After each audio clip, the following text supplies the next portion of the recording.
Queridos irmãos, graça e paz. Eu quero convidá-los para hoje nós meditarmos no Salmo 128, do versículo 1 ao versículo 6. Esse texto nos diz o seguinte: Bem-aventurado aquele que teme ao Senhor e anda nos seus caminhos. Do trabalho de tuas mãos comerás, feliz serás e tudo te irá bem. Tua esposa no interior de tua casa será como a videira frutífera, teus filhos como rebentos da oliveira à roda da tua mesa. Eis como será abençoado o homem que teme ao Senhor. O Senhor te abençoe desde Sião, para que vejas a prosperidade de Jerusalém durante os dias de tua vida. Veja os filhos de teus filhos, paz sobre Israel. Amém. Com a sua cabeça, queridos, vamos orar, rogando ao Senhor que nesse instante fale ao nosso coração por intermédio da sua santa palavra, para que sejamos edificados nesse momento na leitura e na reflexão da mesma. Deus bendito, muito obrigado pela oportunidade que o Senhor mais uma vez nos dá de abrirmos a Tua palavra e de meditarmos sobre ela, sobre aquilo que o Senhor tem a ensinar às nossas vidas, aquilo que o Senhor tem a nos mostrar para que possamos andar de acordo com a Tua santa vontade. Abençoa-nos nesse momento, abre o nosso entendimento, abre o nosso coração, para que a Tua palavra seja clara aos nossos olhos, para que ela possa penetrar no mais íntimo de nosso ser e que nós possamos, ó Deus, com a Tua ajuda, com a Tua graça, estarmos dispostos a viver a Tua palavra na nossa vida diária. Assim nós oramos em nome de Cristo, rogando ao Senhor a Tua bênção e a Tua instrução. Em nome de Jesus, Teu Filho, nós oramos. Amém e amém. Querido, nós estamos nos aproximando do final de mais um mês, o mês de maio. E esse é um mês que nós costumamos comemorar, o mês da família. É bem verdade que devido a toda essa situação, a esse isolamento social, a essas circunstâncias contrárias que o mundo vem enfrentando, né, com tudo dos pés à cabeça, nós acabamos esquecendo de algumas datas, de algumas comemorações, em virtude de toda essa turbulência que nós estamos enfrentando. Mas vale a pena lembrar que no mês de maio, o mês em que nós comemoramos o mês da família, é sempre oportuno nós falarmos sobre esse tema tão necessário, tão atual e para algumas pessoas tão urgente diante dos mais diversos conflitos que se encontram.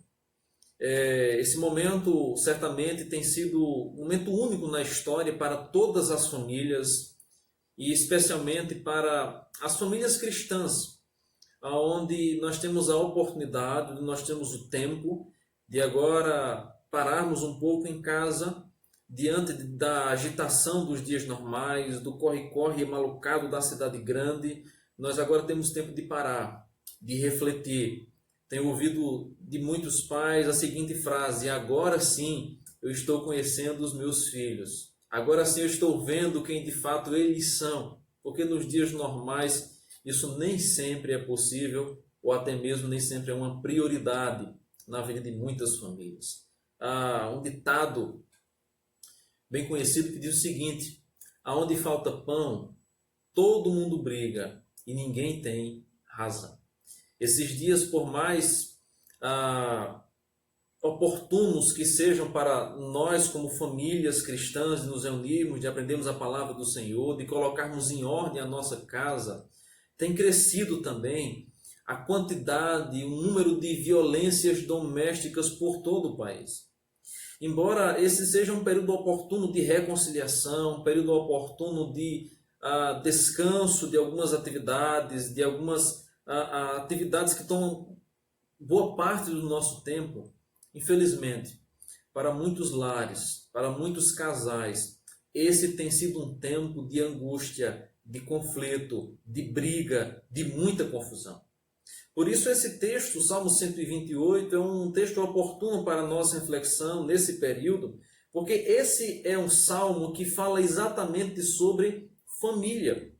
Essa é uma das canções, das muitas canções que foram entoadas em caminho para Jerusalém. Faz parte dos chamados cânticos de romagem, ou cânticos de romaria.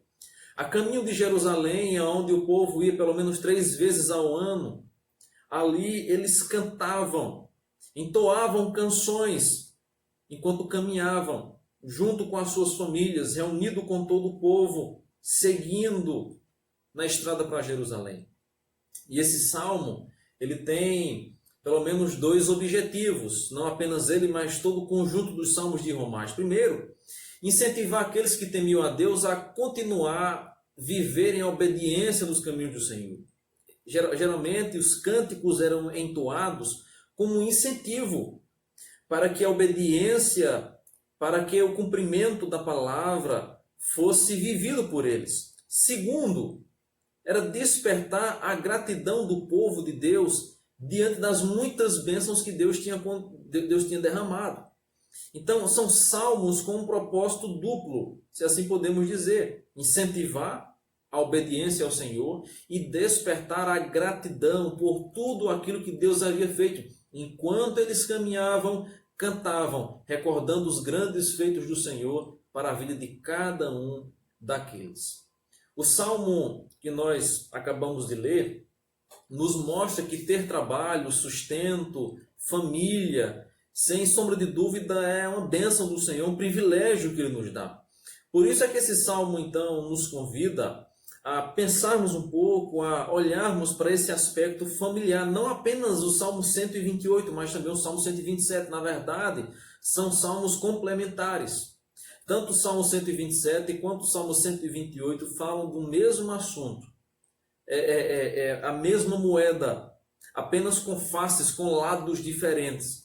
Mas o Salmo 127 e o Salmo 128, ambos salmos de romagem, tratam sobre a família, sobre o aspecto familiar, sobre a bênção de Deus sobre a família e sobre algumas atitudes que devem ser cultivadas no seio da família. Por isso, diante desse texto, eu hoje então gostaria de convidá-los para uma reflexão sobre em busca da felicidade no lar. Pense comigo nesse instante. Eu sei que muitos agora estão reunidos na sala, você talvez esteja aí com sua esposa, com seus filhos, com toda a sua família reunida, assistindo essa mensagem, mas me permita humildemente invadir a sua privacidade. Eu sei que você não gosta, nós não gostamos que ninguém invada a nossa privacidade, nós não gostamos que a nossa privacidade seja quebrada, mas me permita invadir a sua privacidade para lhe fazer uma pergunta. Aproveitando esse momento onde certamente vocês estão reunidos agora na sala de sua casa, eu quero perguntar, questioná-los a respeito de alguns assuntos, de algumas atitudes, de algumas coisas para a nossa reflexão. Pensando bem, você tem um casamento feliz? Será que você poderia dizer que seu casamento é verdadeiramente feliz? Seu casamento é descrito como uma grande bênção de Deus ou como um fardo que agora você tem que carregar até o final de sua vida? Como é que você descreve o seu casamento? Sua casa, aí aonde a sua família se reúne, pode ser chamado de lar docilar ou na verdade é um local de muitas amarguras, de algo azedo, de algo podre? A sua casa pode ser chamada de lar docilar ou o contrário? Como está a situação de sua família? Essas são perguntas que muitas vezes mexem um pouco com a nossa privacidade, que tocam na ferida que muitas e muitas vezes nós carregamos e temos medo de mexer para tratá-la. Infelizmente, nem todos possuem um lar feliz. Infelizmente, nem todos podem chamar a sua casa de lar docilar, por causa dos conflitos, por causa do descontentamento, por causa das constantes brigas entre o casal, entre pais e filhos. Muitas e muitas vezes, a casa se torna uma zona de guerra, ao invés de um local de repouso, de descanso, de quietude, de paz. Por isso, ao meditarmos sobre esse tema em busca da felicidade no lar, nós vamos perceber que há um caminho a ser trilhado e algumas etapas nós devemos cumprir para que nós finalmente cheguemos ao objetivo final, a felicidade em nosso lar. Eu queria então começar observando com o versículo 1, quando o texto diz assim: bem-aventurado aquele que teme ao Senhor e anda nos seus caminhos. Primeira etapa na busca da felicidade do lar está exatamente no temor ao Senhor. Tem que passar pelo temor ao Senhor. Veja que o texto começa dizendo: bem-aventurado, feliz é aquele que teme ao Senhor.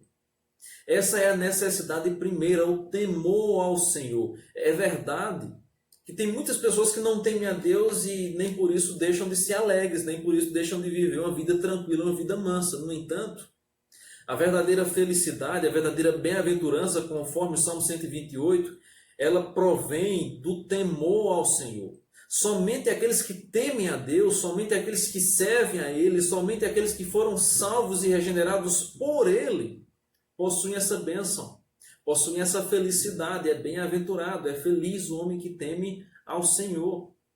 Temor ao Senhor funciona aqui como um pré-requisito para as bênçãos que vão seguir a esse temor.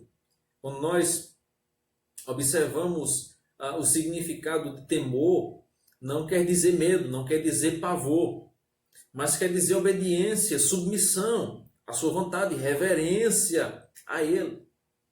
É interessante que o Salmo 128 possui uma estrita relação com o Salmo 127. Observe que o Salmo 127, no versículo 1, vai dizer o seguinte: se o Senhor não edificar a casa, em vão trabalham os que a edificam. Se o Senhor não guardar a cidade, em vão vigia a sentinela. É impressionante o paralelo que há entre o Salmo 127 e o Salmo 128. Ambos falam do mesmo assunto, apenas de formas diferentes. E o versículo 1 do Salmo 128 começa com a bem-aventurança daquele que teme ao Senhor. O versículo 1 do Salmo 127 nos diz que se o Senhor não edificar a casa, em vão trabalham os que nela edificam. O que nós vamos agora perceber é que há em ambos os salmos a construção, a edificação de um lar. Ambos os textos vão falar sobre casa, vão falar sobre a construção de um lar. E é impressionante como o salmista agora utiliza a imagem literal da construção de uma casa. Para construir uma casa é necessário começar pelo alicerce, a base. E é interessante que agora o salmista vai dizer que se o Senhor não edificar a casa, em vão trabalham os que a edificam. É Deus a base, é Deus o alicerce da casa. De igual modo, o Salmo 128 agora vai nos mostrar que é bem-aventurado, que é feliz aquele que teme ao Senhor e anda nos seus caminhos. Na busca da felicidade do lar, sem o temor ao Senhor, não haverá o verdadeiro contentamento. As famílias podem até conseguir conquistas das mais diversas, realização dos seus sonhos, terem momentos de alegria, mas a verdadeira felicidade, a verdadeira satisfação, ela só vem por meio do temor ao Senhor.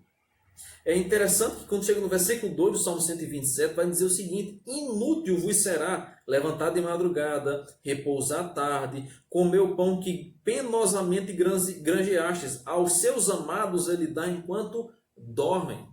Após falar que é o Senhor que edifica a casa, o salmista vai dizer o seguinte: vai ser inútil você trabalhar, levantar bem cedo, dormir tarde, comer o pão que você, com muito trabalho, com muito esforço, que penosamente você granjeou, se o Senhor não estiver edificando sua casa.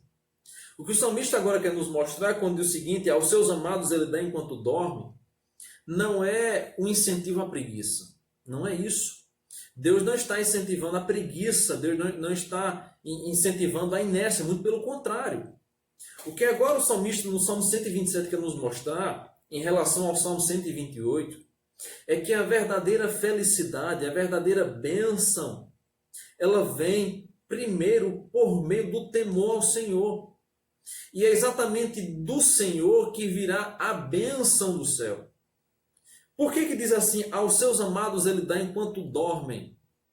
Não é uma demonstração, um incentivo à preguiça, como já falei, mas é uma clara referência à graça de Deus que é concedida aos seus.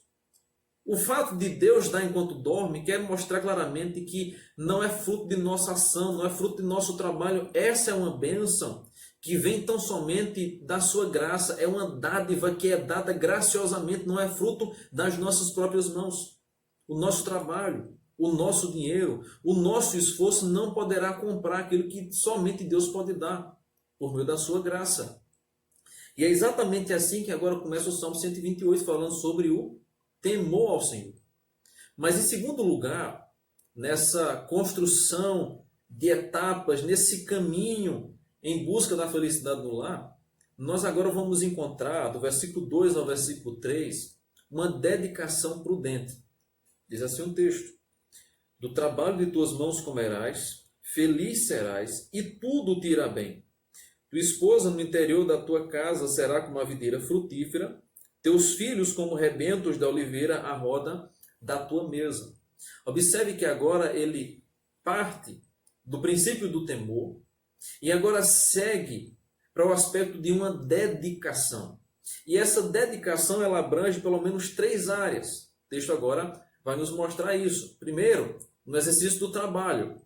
Essa dedicação prudente, ela abrange o aspecto do trabalho, pois diz o texto, de tuas mãos comerás. Essa ordem nós vamos encontrar lá no Jardim do Éden. Só que lá, Deus quando fala sobre o trabalho e sobre o suor do rosto, ali ele mostra uma consequência do pecado. E aqui nós precisamos entender bem o princípio que Deus estabeleceu lá no livro de Gênesis e que se estende por toda a sua escritura. Trabalho sempre foi uma bênção de Deus.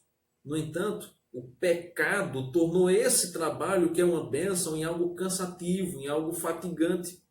Mas ele sempre é relatado em toda a escritura, de Gênesis a Apocalipse, como uma bênção de Deus. Tanto é que em Provérbios nós vamos encontrar inúmeras advertências contra o preguiçoso, contra o ladrão, contra o aproveitador. Em contrapartida, nós encontramos muitas recomendações positivas ao trabalhador honesto, aquele que investe, aquele que é um trabalhador diligente e que deve seguir o caminho da formiga, conforme Provérbios capítulo 6. A Bíblia Sagrada, em muitos momentos, vai nos mostrar que o trabalho é uma bênção de Deus, que o trabalho honesto sempre terá a bênção do Senhor. Mas, em segundo lugar, essa dedicação prudente, nós agora vamos encontrar nessa busca pela felicidade do lar, ela passa também nas virtudes de uma esposa sábia. Diz o texto, a tua esposa, no versículo 3, no interior de tua casa será como a videira frutífera. Observe que a mulher sempre exerceu um papel fundamental na edificação da casa. O livro de Provérbios, por exemplo, vai nos mostrar muitos momentos e muitas referências ao aspecto da mulher na casa.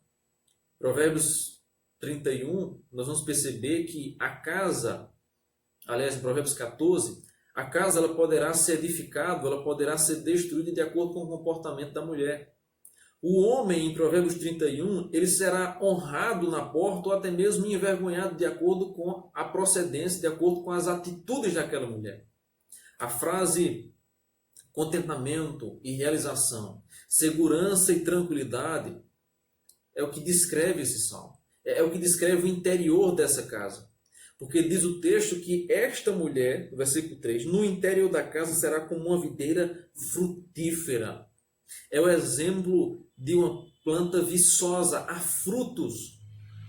E aqui nós vamos perceber claramente que essa descrição dela como uma videira frutífera ensina que por ela ter um marido temente a Deus, ela recebe também de Deus a bênção de ter muitos filhos temente a Deus.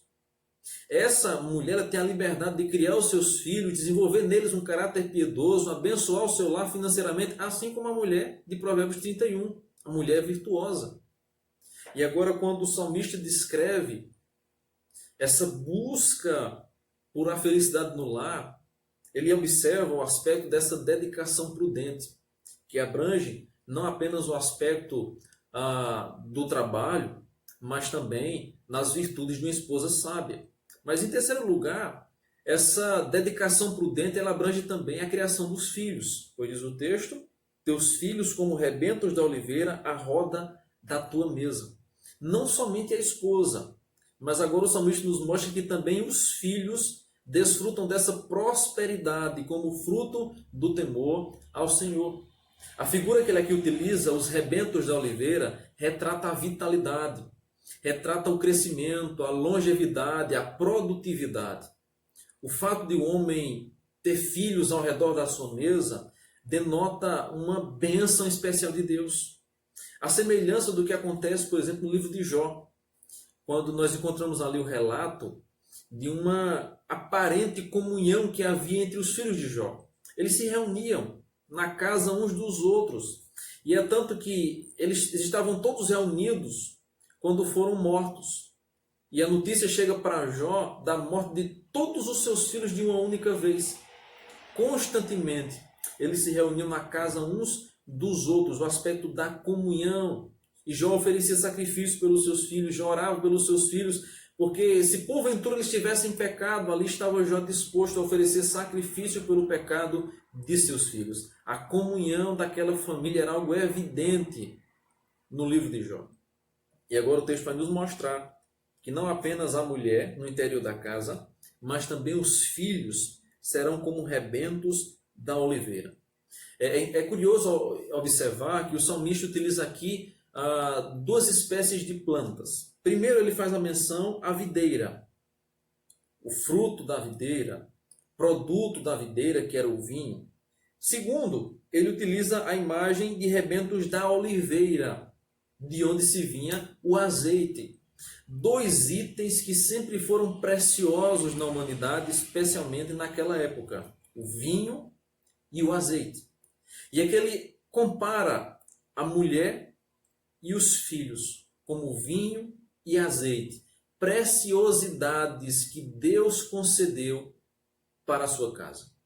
E é dessa maneira que agora nós vamos perceber o Salmo 127 em comparação ao Salmo 128. Lá no Salmo 127, no versículo 3, nos diz o seguinte: herança do Senhor são os filhos, o fruto do ventre seu galardão.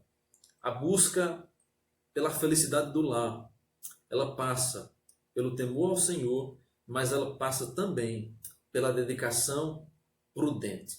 Se o lar do cristão não for equilibrado, bem alicerçado nos princípios bíblicos estabelecidos na palavra do Senhor, os problemas vão chegar, e eles sempre chegam, mas eles vão acabar se acampando e produzindo vários outros problemas pela desobediência, pela não observação daquilo que a palavra de Deus nos mostra. O texto, quando fala de edificar a casa, mostra um trabalho a ser executado. E esse trabalho deve partir do líder da casa, mas deve ter a contribuição da esposa e dos filhos. Todos precisam estar empenhados na construção desse lar. Nós estamos meditando sobre a busca da felicidade do lar. Nessa jornada, alicerces precisam ser feitos, colunas precisam ser erguidas e a proteção precisa ser colocada. Por isso nós vimos em primeiro lugar o temor ao Senhor. Segundo, nós vimos a dedicação prudente. Terceiro e último lugar, nós vamos ver que essa felicidade, essa busca pela felicidade só será completa com a bênção do Senhor. E é dessa forma que agora o versículo 4 nos mostra. E veja como é claro essa demonstração da bênção do Senhor. Eis como será abençoado o homem que teme ao Senhor. Há uma exclamação nessa frase: eis como será abençoado. É evidente, é claro que aquele que é temente ao Senhor, aquele que segue os princípios estabelecidos na sua lei, será abençoado por Deus. Mais do que qualquer outra coisa que nós possamos desejar, mais do que qualquer outro projeto que nós venhamos a almejar, a bênção do Senhor é a maior riqueza da casa. Interessante que Provérbios 17, versículo 1 diz assim: melhor o bocado seco com tranquilidade do que a casa farta de carnes e cheia de contendas. Em outras versões vai dizer o seguinte: olha, melhor é um bocado seco, mas com a bênção do Senhor, do que uma casa cheia de fartura, mas cheia de briga. Esse é um paralelo que nós vamos encontrar tanto no livro de Provérbios quanto no livro dos Salmos. A bênção do Senhor aqui é colocada como o principal alvo, como o principal a propósito de toda a família. Essa é a maior bênção, essa é a maior riqueza. Não há nada que se compare, não há nada que se aproxime à bênção do Senhor. Não há riqueza, não há conquista, não há realização de sonho algum que se compare com a bênção do Senhor sobre uma casa. Ainda que essa casa não possua absolutamente nada financeiramente falando, como nos mostra o Provérbio 17.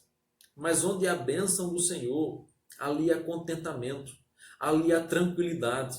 Aonde a bênção do Senhor está, a verdadeira felicidade se encontra. A bênção de Deus certamente é incomparável. Mais do que qualquer outra coisa que nós venhamos pedir, que nós venhamos achar ser necessária, a bênção do Senhor deve ser invocada, deve ser pedida. Por isso que o Salmo termina no versículo 5 e 6 com uma oração. E essa oração, ela clama exatamente pela bênção do Senhor. A busca pela felicidade no lar, ela não se completará, ela não se realizará se não tiver a bênção do Senhor. O salmista agora vai dizer o seguinte: o Senhor te abençoe desde Sião, para que vejas a prosperidade de Jerusalém durante os dias de tua vida. Ele faz aqui uma menção, uma breve lembrança à bênção araônica, que a gente encontra lá no livro de Números, capítulo 6, versículo 24 e 26, quando diz: o Senhor te abençoe e te guarde. O Senhor faça resplandecer o rosto sobre ti e tenha misericórdia de ti. O Senhor levante sobre ti o rosto e te dê a paz.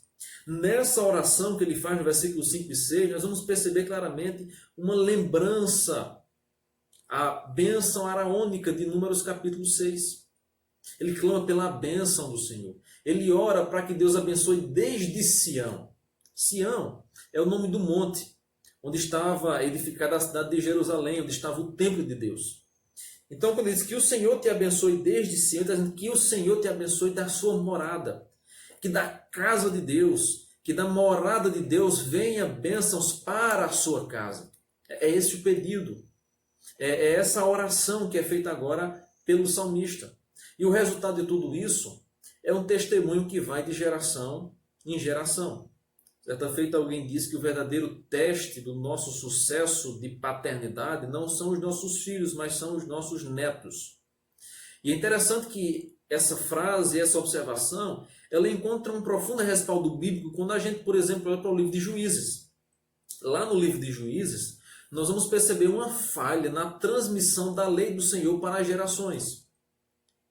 Fato é que bastava vir um libertador, que o povo então aparentemente se arrependia dos seus pecados, se voltava para o Senhor, Deus abençoava o povo, Deus protegia o povo dos povos inimigos, né? Deus abençoava o seu povo de modo que os inimigos eram retirados, os inimigos eram vencidos, e agora o povo tinha um período de paz e tranquilidade. Bastava aquele libertador que Deus havia libertado morrer, que Deus havia levantado morrer, que logo o povo então voltava a se rebelar. O povo se esquecia. Uma nova geração, quando vinha, já não era mais instruída no caminho do Senhor, na lei do Senhor. Havia uma falha na transmissão da lei. Isso é visto em muitos momentos na trajetória do povo de Deus. Uma falha grave na transmissão da lei do Senhor. Geração após geração. O esquecimento muitas vezes fazia parte da caminhada daquele povo. Mas agora ele evoca a bênção de Deus que vem desde Sião. E essa bênção, ela será vista na prosperidade de Jerusalém durante a vida dos filhos dos teus filhos. Ou seja, o que o salmista agora está falando não é uma bênção qualquer. Não é apenas um clamor por uma bênção material, mas ele clama por algo muito mais sério, algo muito mais profundo. É uma bênção espiritual de Deus. Ele não queria apenas uma bênção física, material para a sua casa. Ele clama para que a família, para que geração após geração continuasse temendo ao Senhor. O resultado de tudo isso é uma sociedade abençoada, pois diz o texto, para que vejas a prosperidade de Jerusalém. Como consequência, a cidade era abençoada. Como consequência, toda a comunidade seria afetada com o temor ao Senhor. daquelas famílias. Para os peregrinos que estavam na jornada a Sião, esse salmo expressava o desejo do coração dos pais para a sua família, para a comunidade, para aquela nação. Para nós que hoje somos peregrinos na jornada para a Nova Jerusalém, esse salmo continua expressando um desejo que deve haver em nosso coração, de deixar um legado piedoso para as próximas gerações, de deixar uma herança para os nossos filhos, não apenas uma herança material, mas sobretudo uma herança espiritual, de instrução, de orientação, de base bíblica. É possível que muitos dos que agora estão me assistindo estejam enfrentando uma grave crise no seu casamento. Outros que se casaram e se separaram, começando assim um novo casamento. Há também aqueles que se separaram e se arrependeram amargamente de ter se casado, a não ser pelos filhos, que foi a parte boa que sobrou do casamento destruído. Para essas pessoas, a sua experiência amargosa, pessoal, lhe leva a crer que casamento só traz sofrimento. Há também aqueles que são viúvos e aqueles que nunca se casaram. São circunstâncias diferentes, são realidades diversas. E além destas realidades, o mundo tenta de todas as formas colocar em descrédito a instituição do casamento, a instituição da família. Tanto é que hoje já tramitam tentativas de aprovação de leis, de novas nomenclaturas para a família, o reconhecimento de modelos diferentes de famílias. O mundo tenta de todas as formas mudar, perverter a forma como Deus criou o homem e a mulher e o propósito do casamento e o propósito da família. De todas as formas o mundo tenta mudar. Desde cedo as crianças são ensinadas na escola, são ensinadas por onde passam, pela televisão, por meio da mídia, por meio de brincadeiras e diversas outras coisas, a olharem apenas para si, a criarem uma visão egoísta, a olharem e a preocuparem-se apenas com a sua individualidade, não se preparando assim para viver em família. Mas ainda que o mundo, que as circunstâncias, que as decepções pessoais de muitas pessoas tentem contrariar a necessidade de uma família, a necessidade de um casamento, a necessidade de um lar, de acordo com aquilo que Deus estabeleceu na sua santa palavra, esse padrão de Deus sempre estará marcado, gravado no coração do homem. Por mais que o homem tente de diversas formas destruir aquilo que Deus construiu, aquilo que Deus edificou, aquilo que Deus estabeleceu desde o princípio, no coração do homem sempre haverá um desejo de viver em família. No coração do homem sempre haverá um desejo de paz em meio à sua casa, ainda que ele viva em guerra desde o seu nascimento. Esse é o plano de Deus para a humanidade, para que o homem viva em família, para que ele viva em sociedade. E ainda que o homem tente destruir, ainda que o homem tente subverter esse plano, esse projeto de Deus, mas a verdade de Deus sempre prevalecerá. Mas por que então nem sempre dá certo o casamento? Porque muitas e muitas vezes sofremos com a nossa família. Primeiro, por causa do pecado, que estraga tudo, que torna um caminho espinhoso. Segundo, por causa de nossas más escolhas. Escolhas essas que muitas vezes começam antes mesmo do casamento, quando nós não observamos os princípios estabelecidos pela palavra de Deus. E nós colhemos aquilo que nós plantamos.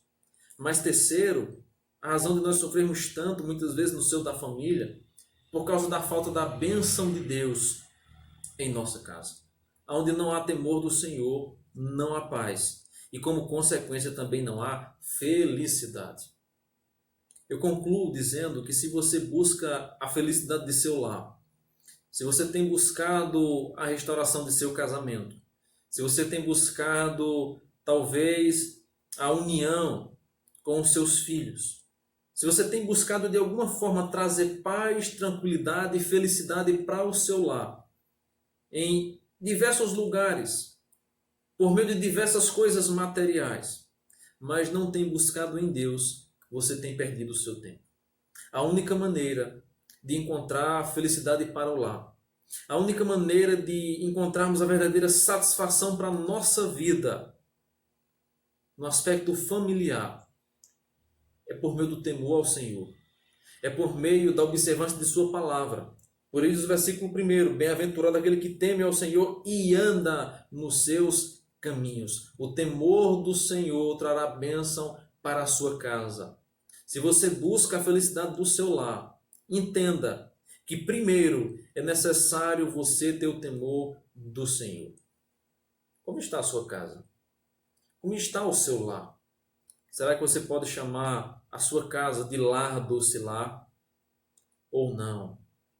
Um local de amargura, de tormenta, de inquietação, de briga, de muita confusão. Deus pode restaurar a sua família. Deus pode restaurar o seu lar. Deus pode fazer novo tudo aquilo que foi destruído pelo pecado. O mundo prega e ensina constantemente o contrário. Casamento é algo ultrapassado. Família é dor de cabeça. Filhos só trazem preocupação. Mas a palavra de Deus nos mostra o contrário. Mas para que nós vivamos e venhamos a desfrutar dessa bênção, é necessário o temor ao Senhor. Em busca da felicidade no lar, nós acabamos descobrindo que nós só encontraremos ela no temor ao Senhor. Os muitos caminhos que nós possamos vir a trilhar, as muitas formas que nós possamos vir a tentar para desvendar a felicidade de uma família, serão inúteis se nós não olharmos para o único caminho que está em Cristo, está na palavra do Senhor, na sua lei santa. Por isso, eu quero orar por você. Eu quero convidar você e quero desafiar a você a observar a sua casa, a observar a sua família, a observar os princípios que estabeleceu o seu casamento, os princípios que você, os alicerces que você construiu o seu casamento. Em quais alicerces, em quais fundamentos a sua casa, a sua família está edificada? Nos preceitos do mundo ou na cosmovisão cristã que determina, que mostra, que aponta o caminho e que diz qual é o propósito de Deus para a nossa vida? Se você não tem desfrutado de paz, de felicidade na sua casa, Deus hoje pode mudar a sua história. Deus hoje pode mudar completamente essa situação. Eu quero orar por você, quero orar com você, rogando ao Senhor, assim como o salmista faz no versículo 5 e 6, rogando pela paz, pela bênção do Senhor sobre a sua casa e sobre a sua vida. Curva a sua cabeça, vamos orar ao Senhor nesse instante. Deus bendito, obrigado pela tua palavra, obrigado pelos teus ensinos, obrigado, Senhor. Eu oro ao Senhor nesse instante por aqueles que me ouvem, aqueles que estão nesse instante na sua casa, muitas vezes enfrentando conflitos dos mais diversos, à beira de uma separação. Pais que estão intrigados dos seus filhos por diversos motivos. Casais que vivem em pé de guerra e que não conseguem encontrar um ponto de comunhão, que não conseguem ter paz no seu relacionamento. Ó Deus bendito, eu te peço por tantas famílias que foram destruídas por causa do pecado. O Senhor pode restaurar, o Senhor pode refazer. O Senhor pode fazer com que a mulher estéril seja alegre mãe de filhos. O Senhor pode fazer com que aqueles que vivem em solidão, que ainda não encontraram ninguém para a sua vida, mas almejam ser pais, mães de família, possam encontrar alguém de acordo com a tua santa vontade. Eu oro, Senhor, pela restauração, pela união, pela bênção dos casamentos. Que nesse mês, no término desse mês, onde nós lembramos da família, o mês da família, que nós possamos observar a nossa casa, aproveitarmos esse tempo que o Senhor nos permite vivê-lo, ainda que diante de tantas e tantas dificuldades, mas com uma oportunidade imensa de andarmos, de fazermos da nossa casa uma antessala do céu, de fazermos do nosso lar um exemplo para as demais gerações. Abençoa, Deus, as famílias da tua igreja. Abençoa, Deus, as famílias espalhadas pela face da terra. E que aqueles que nesse instante ouvem essa palavra, se não tiveram encontro contigo ainda, se ainda vivem nessa busca ansiosa pela felicidade, pela paz, pela tranquilidade no lar, que o Senhor restaure, que o Senhor renove, que o Senhor os converta a ti, para que eles possam experimentar e desfrutar da verdadeira paz que vem do céu. Assim nós oramos em nome de Cristo Jesus. Amém e amém. Deus abençoe sua vida. Um forte abraço.